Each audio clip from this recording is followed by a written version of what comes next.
C'est venu dans le Sahih al-Bukhari.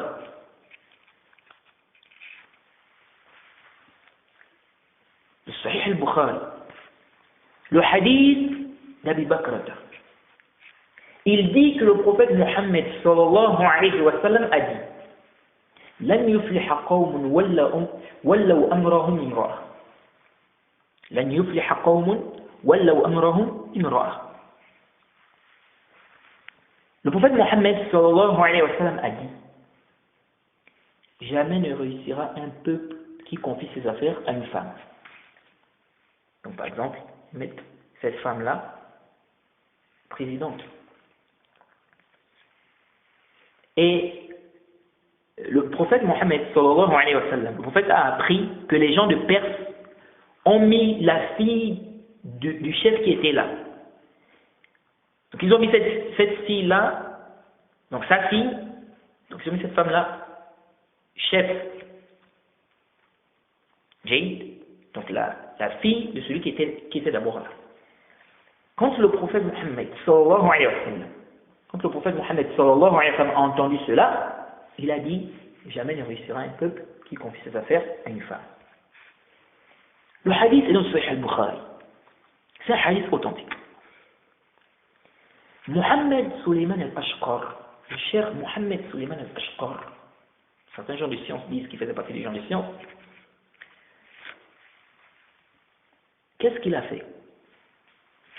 Il a dénigré ce compagnon-là. Donc Mohammed Suleiman al-Ashqar. Il a dénigré ce compagnon-là, Abu Bakrata. Ce n'est pas Abu Bakr, ce n'est pas Abu Bakr Siddiq, c'est Abu Bakrata. Il a dénigré ce compagnon-là en le traitant de pervers, en disant que son témoignage n'est pas accepté, et que c'est riwayat aussi. Et il a fait comprendre que ce hadith fait partie des hadiths inventés dans le Sahih al-Bukhari. Et il n'y a pas de doute que هذا قول باطل وكذب محض. Il n'y a pas de doute que cette parole est complètement fausse. Et c'est un pur mensonge.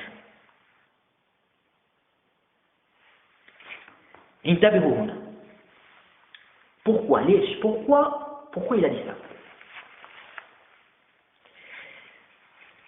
Car des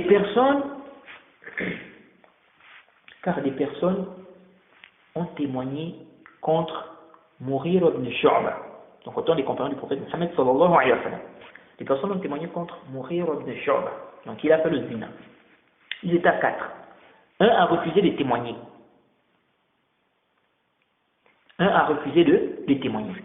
Omar a donc fouetté les 3 autres. Et parmi eux, il y avait Abu Bakrata.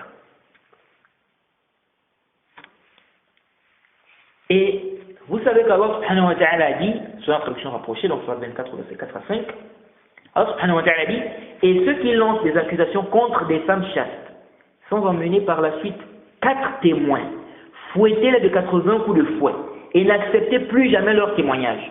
Et ceux-là sont les pervers, à l'exception de ceux qui après cela se repentent et se réforment, car Allah est pardonneur et miséricordieux. Et donc, qu'est-ce qu'il a compris? Mohammed Suleiman al-Ashqar a compris donc de ce verset. Et par rapport à ce qui s'est passé, donc le fait qu'il ait été fouetté, il a compris qu'Abu Bakr était pervers. Parce que Allah subhanahu wa ta'ala a dit quoi ici? Elle a dit ceux qui lancent des accusations contre des femmes chastes, sans emmener par la suite 4 témoins, fouettez-les de 80 coups de fouet et n'acceptez plus jamais leur témoignage. 1. Et ceux-là sont les pervers. 2. Ensuite, Allah subhanahu wa ta'ala dit, à l'exception de ceux qui après cela se repentent et se réforment, car Allah est pardonneur et miséricordieux.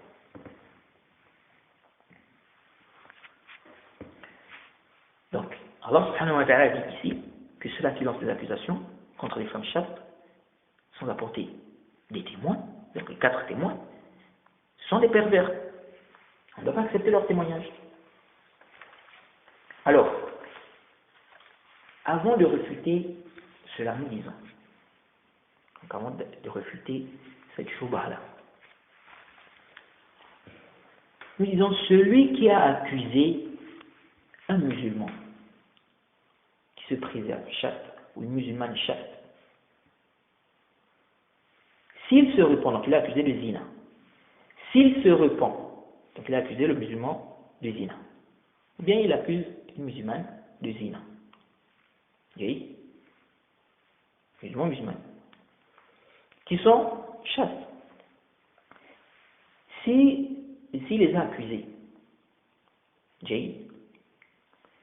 puis s'est repenti, donc il a accusé un musulman chaste de zina ou bien une musulmane chaste de zina, puis il s'est repenti, alors il n'est plus considéré comme un pervers. Car Allah subhanahu wa ta'ala a dit, à l'exception de ceux qui après cela se repentent et se réforment. Et je ne connais aucune divergence entre les savants sur cela. C'est-à-dire que celui-là qui s'est repenti ne sera plus considéré comme étant un pervers. La divergence, c'est sur son témoignage. Sur son témoignage. On l'accepte après son repentir, oui ou non. Car dans le verset, Allah subhanahu wa ta'ala dit, sur la traduction rapprochée, et n'acceptez plus jamais leur témoignage. Et ceux-là sont les pervers, à l'exception de ceux qui après cela se repentent. Donc, ici, les savants ont divergé. L'exception là revient juste à ce qui a été cité avant ou à tout ce qui a été cité.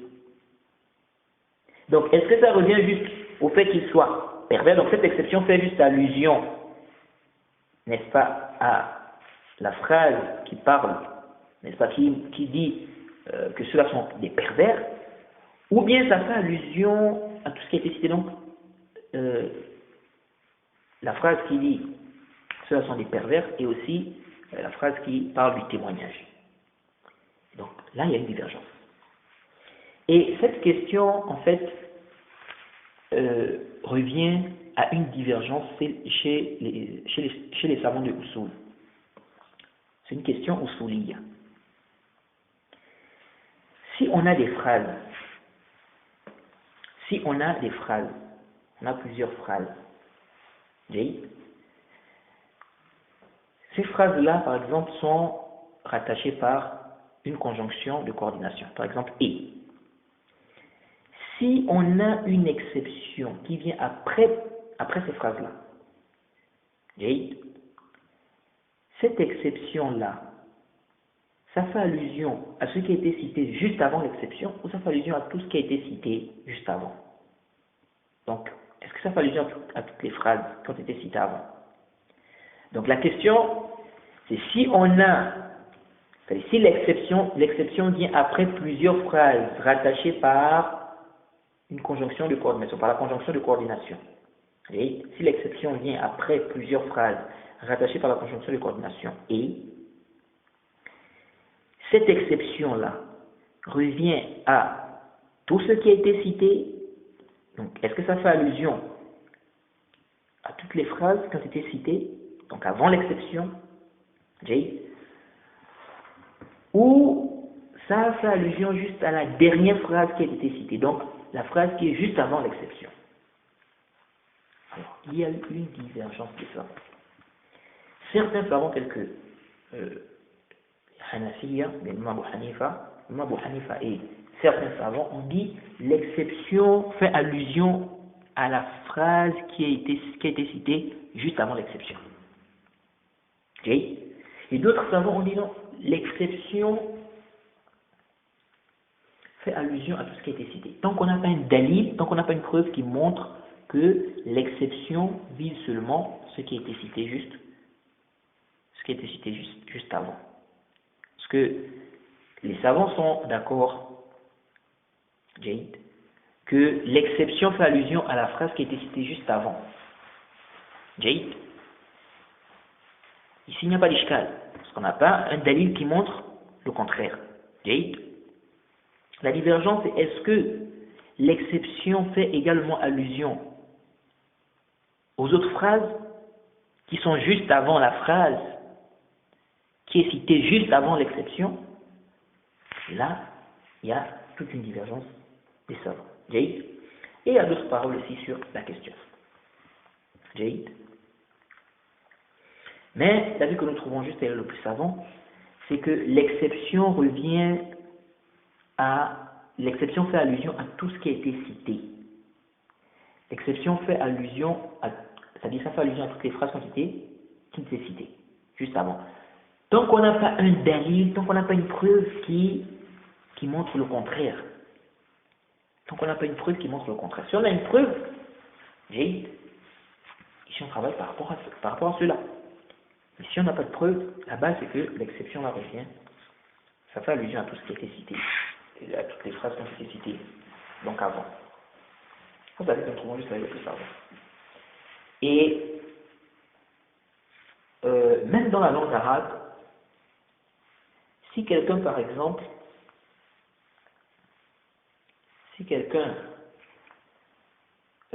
cite plusieurs phrases et qu'il veut apporter une exception qui fera allusion à tout ce qui a été cité, donc une exception qui fera allusion à toutes les phrases qui ont été citées,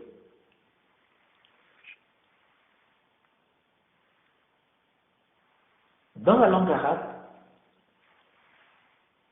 si, après avoir cité une phrase, il mentionne l'exception, ensuite il mentionne la conjonction des coordinations et il mentionne la phrase, il mentionne une autre phrase, ensuite il mentionne l'exception, il mentionne la conjonction de coordination, il mentionne la phrase, il mentionne l'exception, ça peut être considéré chez les gens de langue comme étant une infériorité de style. Jake, je ne sais pas si la chose est, c'est-à-dire elle est comprise. Si on dit, je vais vous donner un exemple pour essayer d'éclairer la chose. Si je dis par exemple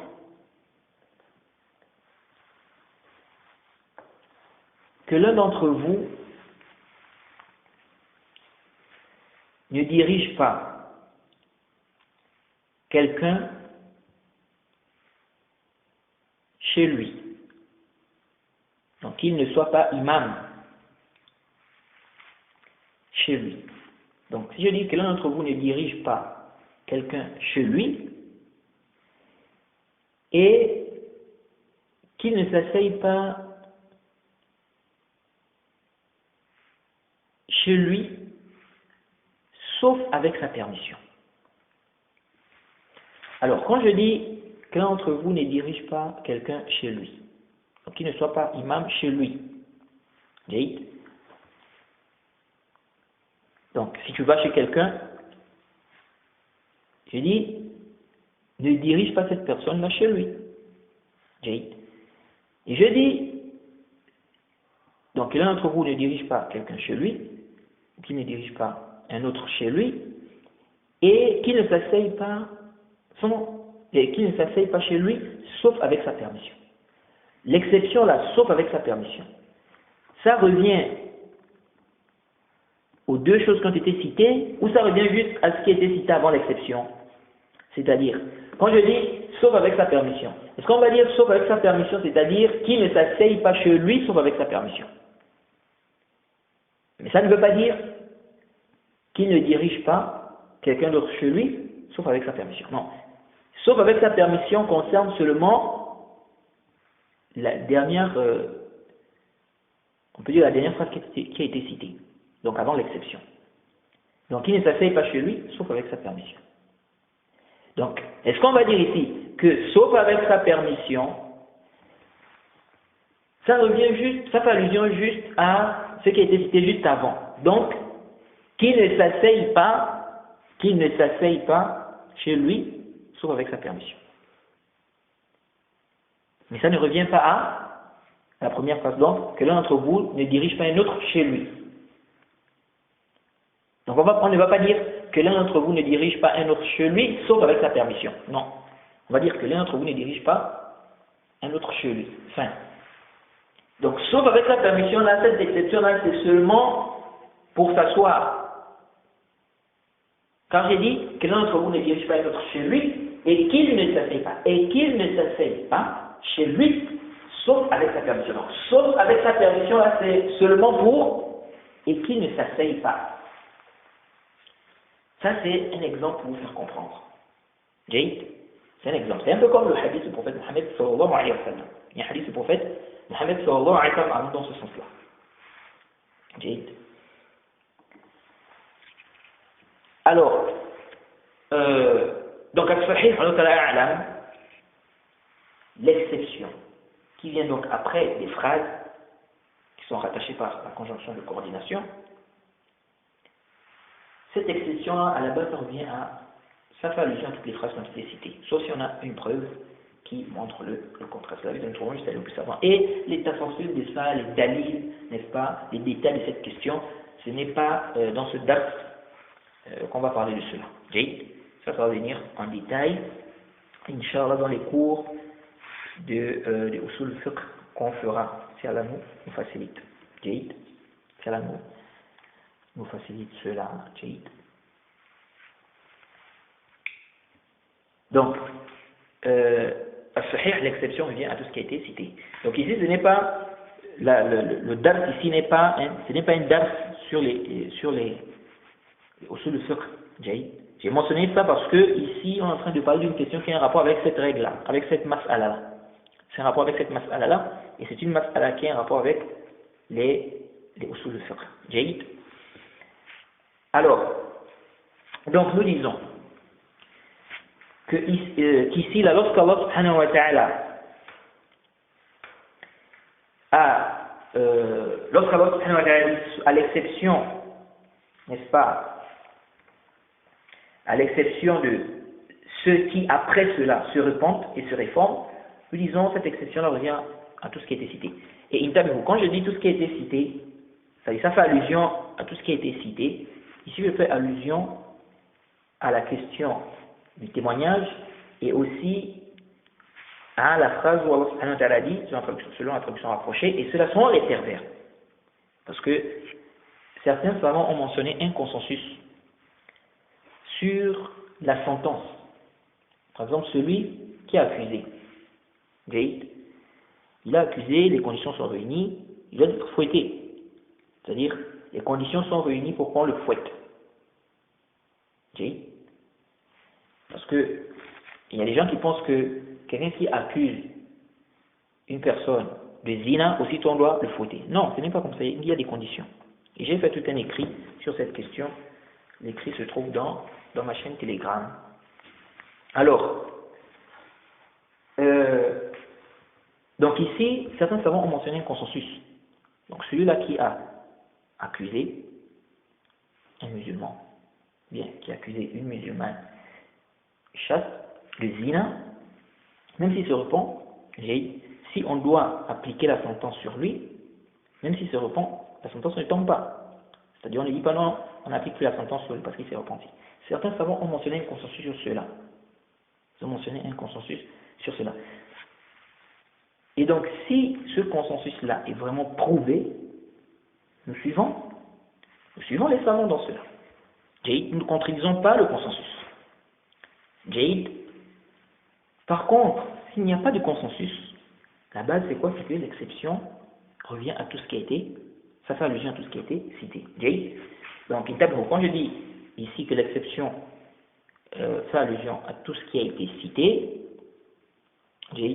l'exception revient en fait à tout ce qui a été cité. Ici je parle de quoi? Du témoignage et de la question de la perversité. C'est-à-dire que celui-là qui s'est repenti, n'est-ce pas, on ne considère plus qu'il est pervers et son témoignage est accepté.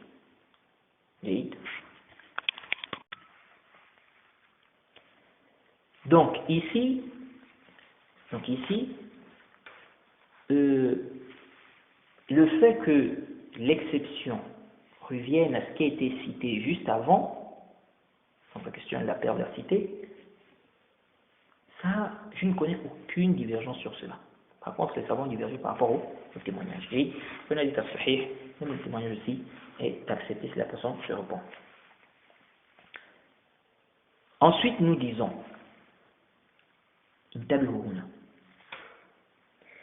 Allah a séparé entre celui qui accuse et les témoins. Il n'a pas appelé l'acte des témoins accusation. Attention ici. Allah subhanahu wa ta'ala dit quoi? Allah subhanahu wa ta'ala dit, c'est une introduction rapprochée. Et ceux qui lancent des accusations contre des femmes chattes, sans emmener par la suite 4 témoins, fouettez-les de 80 coups de fouet. Fouettez-les. Qui? Ceux qui lancent des accusations contre des femmes chattes. Dabérou. Allah subhanahu wa ta'ala ici a séparé entre ceux qui accusent et les témoins. Donc quand Allah subhanahu wa ta'ala dit fouettez-les de 80 coups de fouet, c'est-à-dire ceux qui accusent. Ceux qui accusent. Ceux qui lancent des accusations contre des femmes chattes sans emmener par la suite 4 témoins. Fouettez-les. Donc il s'agit de ceux qui accusent. Il dit fouettez-les de 80 coups de fouet et n'acceptez plus jamais leur témoignage. Qui? Ceux qui lancent des accusations contre des femmes chattes sans emmener par la suite 4 témoins.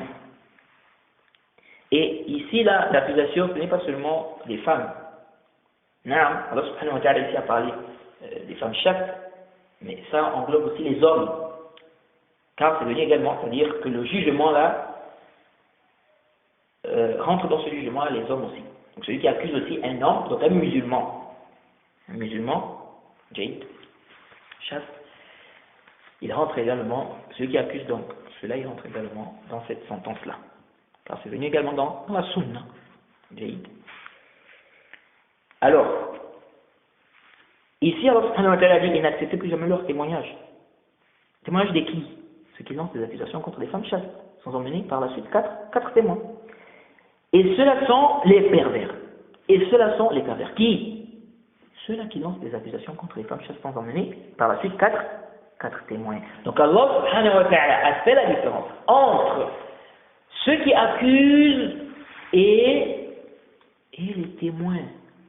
Il n'a pas appelé l'acte des témoins accusation. Dabérou. Donc si quelqu'un vient dire tel a forniqué, tel a commis le zina, on va lui dire apporte les 4 témoins. Maintenant, s'il apporte les 4 témoins, on va demander, donc le juge va demander à ces 4 témoins, il va commencer par un, il va demander est-ce que tu as vu un tel forniqué? Il va répondre oui, j'ai vu un tel forniqué à tel endroit, etc.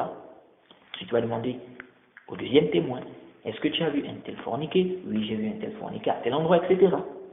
Jade, ainsi de suite. C'est quoi la différence? La différence, c'est que ceux-là qui sont témoins, avant qu'on les appelle pour témoigner, ont-ils parlé? Non, ils n'ont pas parlé. Parce que s'ils avaient parlé avant, s'ils avaient dit que tel est fornicateur, tel a forniqué, ils vont être considérés comme ceux qui accusent. Donc, ils feront partie de ceux qui accusent.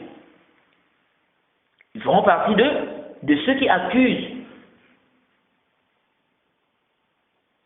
Okay? Donc, ceux-là, c'est-à-dire on les a appelés pour témoigner.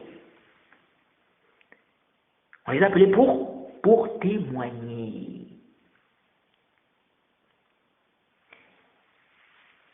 Donc, Allah subhanahu wa ta'ala a bien fait la différence, il a bel et bien fait la différence entre ceux qui accusent et les témoins qu'ils vont ramener par rapport à leur accusation. Et donc, Abu Bakrata était témoin, il faisait partie des témoins. Il ne faisait pas partie de ceux qui ont à accuser. Ce n'est pas lui qui a accusé. Il faisait partie des témoins. Il faisait partie des témoins, comme a dit l'imam Ahmed. Comme l'imam Ahmed et certains savants dit, il faisait partie des témoins. Donc il était témoin. Ce n'est pas lui qui a accusé. Donc ici, on ne peut pas prendre ce verset pour dire non, ici Allah subhanahu wa ta'ala a dit fouettez-les de 80 coups de fouet et n'acceptez plus jamais leur témoignage, et ceux-là sont des pervers. Et donc, comme on a fouetté Abu Bakr, donc il fait partie des pervers. Là, parce que Abu Bakr ne faisait pas partie de ceux qui ont accusé, il faisait partie des témoins. Et Allah subhanahu wa ta'ala, dans le verset, il a fait la différence entre ceux qui accusent et les témoins. Maintenant, on peut se demander pourquoi Omar l'a fouetté. Pourquoi Omar l'a fouetté? Puisqu'il faisait partie des témoins.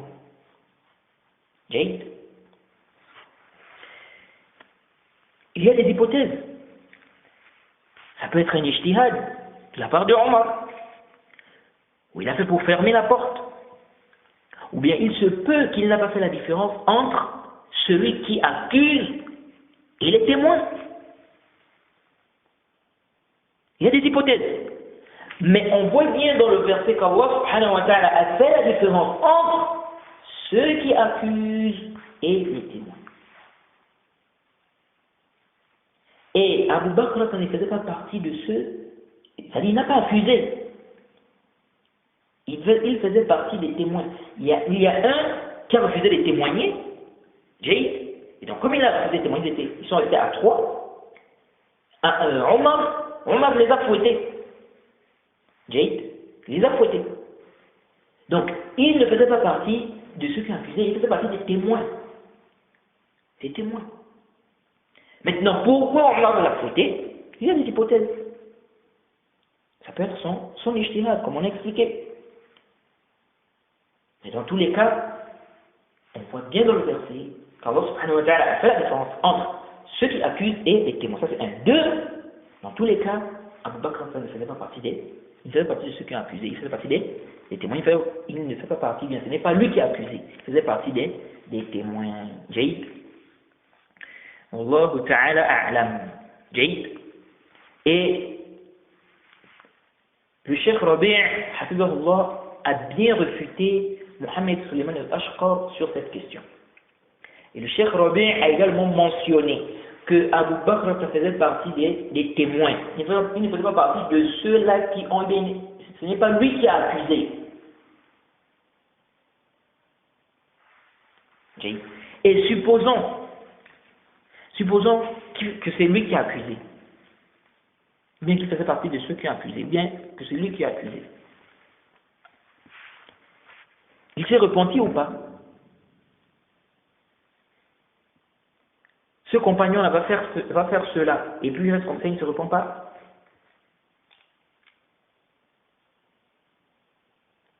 Vous êtes sûr de cela?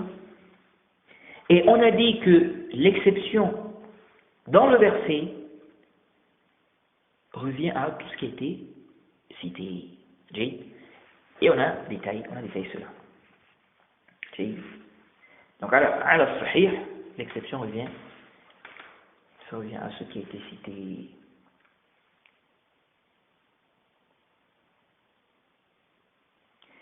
De plus, la communauté est unanime. La communauté est unanime sur l'acceptation des hadiths d'Abi Bakr.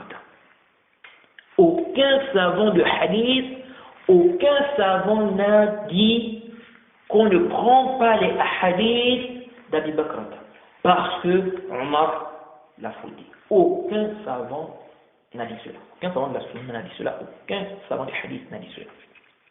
Et donc ce ijma', ce consensus montre que rejeter ces hadiths, donc les hadiths d'Abi Bakr, rejeter ces hadiths sous prétexte qu'il était fouetté par Omar, c'est complètement batilun. Naam. Et cet homme, Mohammed Suleiman al-Ashqar, il n'a aucun salaf dans cette position qu'il a prise. Aucun salaf dans ça. Donc venir dire que non, Allah subhanahu wa ta'ala a dit que la personne, il a dit, Allah subhanahu wa ta'ala a dit, ceux-là sont des pervers, et donc ce verset montre que Abu Bakr il était un pervers parce que Omar l'a fauté. هذا ليس بصحيح. هذا ليس بصحيح. Car déjà Allah subhanahu wa ta'ala parle de ceux qui accusent. Et Abu Bakr ne faisait pas partie de ceux qui accusaient. Il n'a pas accusé, il faisait partie des témoins. Donc sur quelle base on va venir dire que c'était un pervers? Sur quelle base? Cette parole, c'est une parole qui est mardourde. C'est rejeté sur la personne qui vient avec ça. Ka'inan man kan. Ka'inan man kan. De venir dire que ce compagnon était un pervers, et donc on prend ces hadiths, tous ces hadiths, tout ce qu'il a rapporté, on rejette cela. Kalamun saqit, kalamun batil. Donc il n'y a aucun salaf dans ça. Mohamed Suleiman al-Tashqar n'a aucun salaf dans cette position qu'il a prise.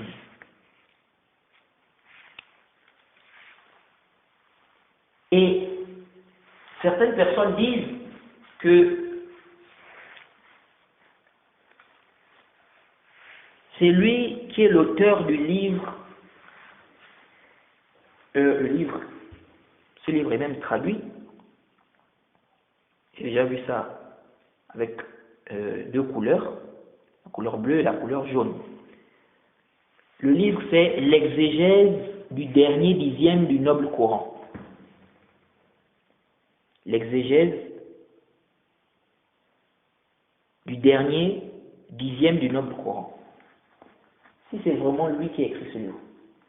Si c'est vraiment lui qui a écrit ce livre. Bon, ça c'est la traduction. Hein. Mais le livre, il est en arabe également. Si c'est vraiment lui qui a écrit ce livre, alors c'est un livre dont on doit mettre en garde. On ne prend rien de lui. Parce que venir dénigrer un compagnon du prophète comme ça, en le traitant de pervers, en disant que ce qu'il a rapporté, tout ce qu'il a rapporté, on ne doit pas prendre cela, en disant que ce hadith, le hadith qu'il a rapporté, ça fait partie des hadiths inventés dans Sahih al-Bukhari, ça c'est grave. Et les salafs avaient des paroles dures sur des gens qui dénigraient les compagnons du prophète Mohammed sallallahu alayhi wa sallam. Certains salafs disent, on a vu la parole d'Abu Zur'a, et si tu vois quelqu'un, si tu vois un homme qui dénigre un des compagnons du prophète Mohammed sallallahu alayhi wa sallam, fa'alam annahu zindiq, sache que c'est un zindiq.